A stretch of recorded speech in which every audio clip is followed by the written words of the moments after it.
এজন বিশেষ বিধায়ক মূল্যবৃদ্ধি সন্দৰ্ভত যথেষ্ট এক্টিভ এইজন বিধায়ক কেতিয়াবা ৰাজপথত প্ৰতিবাদ কেতিয়াবা আকৌ গৰু গাড়ীত উঠি প্ৰতিবাদ বিষয় মূল্যবৃদ্ধি প্ৰথমে এই ভিডিঅ'টো চাওক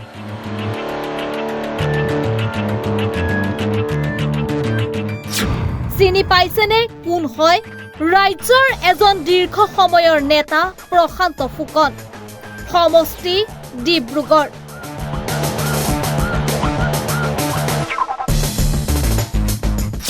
পেট্ৰল ডিজেলৰ মূল্য বৃদ্ধিক লৈ এইবাৰ বিশেষ মন্তব্য এইগৰাকী বিধায়কৰ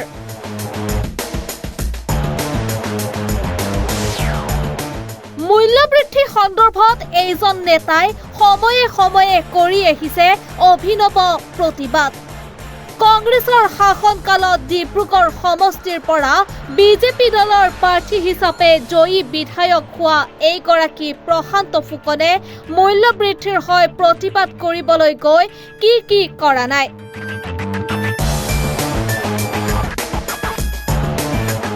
কেতিয়াবা যদি গৰু গাড়ীত উঠি প্ৰতিবাদ কেতিয়াবা আকৌ ৰাজপথত খোজকাঢ়ি প্ৰতিবাদ বিষয় এটাই সেয়া হৈছে মূল্যবৃদ্ধি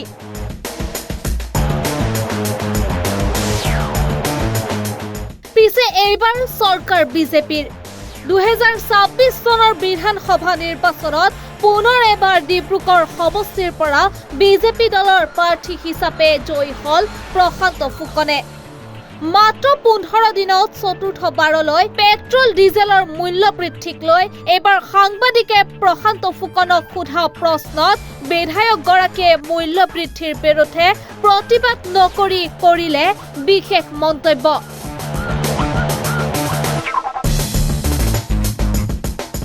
প্ৰশান্ত ফুকনে ক'লে কেৱল যুদ্ধৰ বাবেহে এনেদৰে বৃদ্ধি পাইছে পেট্ৰল ডিজেলৰ মূল্য ভৱিষ্যতলৈ এই বৰ্ধিত মূল্য হ্ৰাস হ'ব বুলিও পৰোক্ষভাৱে মন্তব্যত প্ৰকাশ কৰিলে প্ৰশান্ত ফুকনে 27 তাৰিখে এক্সপাণ্ড হৈছে এইটো ডিছকাশ্যন হ'ব আৰু মাননীয় মুখ্যমন্ত্ৰী মহোদয়ে যিটো চিন্তাধাৰাৰে UCC আনিব খুজিছে সেইটো সমাজত অতি প্ৰাসংগিকতা আজি আছে বুলি ভাবিছোঁ সেইকাৰণে আনিছে খুব ভাল হ'ব এতিয়া বিধায়কগৰাকীলৈ আমাৰ প্ৰশ্ন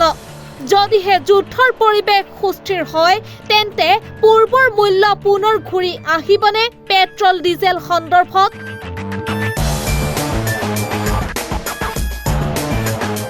নিউজ ডেস্ক ৰিপৰ্ট ৰিপাব্লিকানী